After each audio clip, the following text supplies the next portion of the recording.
Hello दोस्तों, स्वागत है आपका हमारे YouTube channel Hindi by Kaushik sir पे। दोस्तों, आज का जो हमारा विषय है वो है संस्कृत व्याकरण। हमने इससे पहले बहुत सारी वीडियो बना दी है संस्कृत की, जो टीचिंग एग्जाम में आपको हेल्पफुल साबित होंगी। और आज का जो हमारा विषय है, लीजिए स्टार्ट करते हैं। दोस्तों, ये जो एक प्रकार से मंत्र आप इसको कह सकते हैं। यहाँ से हमें पता चलता है कि जो अष्टाध्यायी है उसकी रचना किस प्रकार से हुई, 14 सूत्रों की रचना किस प्रकार से हुई। देखिए दोस्तों, नृतावसाने नटराज राजो ननाद ढक्काम नौ पंचवारम। नृतावसाने नटराज राजो ननाद ढक्काम नौ पंचवारम। उद्धर्तु काम सनकादि सिद्धान एतद्विमर्शे शिवसूत्र जालम। एतद्विमर्शे शिवसूत्र जालम। दोस्तों, नृतावसान नृत्य के समय नटराज राज, जो भगवान शिव जिसको कहा जाता है, नटराज कहा जाता है। ननाद ढक्काम नौ पंचवारम, 9 और 5 अर्थात टोटल 14 बार। 9 और 5 14 हो गए। डमरू की आवाज की। उद्धर्तु काम सनकादि सिद्धान एतर्द विमर्शे शिवसूत्र जालम। और इन्हीं ध्वनियों को शिवसूत्र जाल कहा गया। इन्हीं ध्वनियों को शिवसूत्र जाल कहा गया। देखिए दोस्तों, इन 14 ध्वनियों से ही पाणिनि ऋषि जी ने 14 सूत्र बनाए थे। व्याकरण की जड़ जिसको कहा जाता है, संस्कृत व्याकरण की, जिसको एक प्रकार से बेल कहा जाता है, उनको 14 सूत्र कहा जाता है। क्योंकि 9 और 5 बार वो डमरू बजाया था, उसको सुन करके जो थे सूत्र बनाए थे, इसलिए उनको चतुर्दश सूत्र कहा जाता है, 14 सूत्र कहा जाता है। प्रत्याहार सूत्र भी उसको कहा जाता है।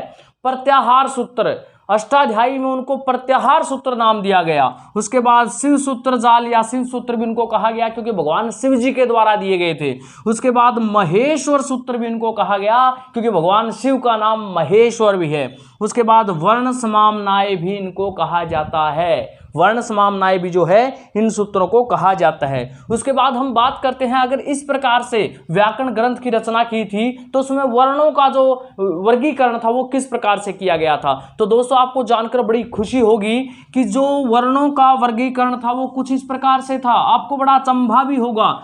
सबसे पहले जो वर्ण समामनाय में, चतुर्दश सूत्र में, प्रत्याहार सूत्र में, शिव सूत्र में, महेश्वर सूत्र में, इनमें जो सबसे पहले रखे गए थे वो थे हमारे स्वर। वो क्या थे? हमारे स्वर। ए ई उण री लृक ए ओंग ऐ औच है ये वरट। ठीक है, तो औच तक अर्थात अच जिसको कहा जाता है, सूत्र जो है वो स्वर के लिए। तो सबसे पहले स्वर आए थे, और स्वरों के जस्ट बाद जो थे दोस्तों वो व्यंजन ना आकर के अंतस्थ वर्ण आए थे। कौन से वर्ण आए थे? अंतस्थ वर्ण आए थे। अर्थात सबसे पहले अष्टाध्यायी में किसको रखा गया? स्वरों को, और स्वरों के जस्ट बाद रखा गया अंतस्थ को। और उसके बाद जो नंबर 3 पर बारी आई थी वो रखे गए थे प्रत्येक वर्ग के पंचम वर्ण अर्थात 5वें वर्ण। उसके बाद प्रत्येक वर्ग के 5वें वर्ण आए, और उसके बाद जो रखा गया था प्रत्येक वर्ग के चौथे वर्णों को रखा गया था। अर्थात सबसे पहले स्वर, उसके बाद अंतस्थ, फिर 5वें वर्ण, फिर चौथे वर्ण, और उसके बाद जो बारी आई वो थी तीसरे वर्ण की। उसके बाद नंबर 5 पे तीसरे वर्ण रखे गए, और उसके बाद जो नंबर 6 की अगर मैं बात करूं, नंबर 6 पे जो रखा गया था प्रत्येक वर्ग का दूसरा वर्ण रखा गया था। और उसके बाद नंबर 7 पे जो रखा गया था दोस्तों, प्रत्येक वर्ग का पहला वर्ण रखा गया था। तो इस प्रकार व्यंजन खत्म हो गए थे। और उसके बाद जो अंतिम बारी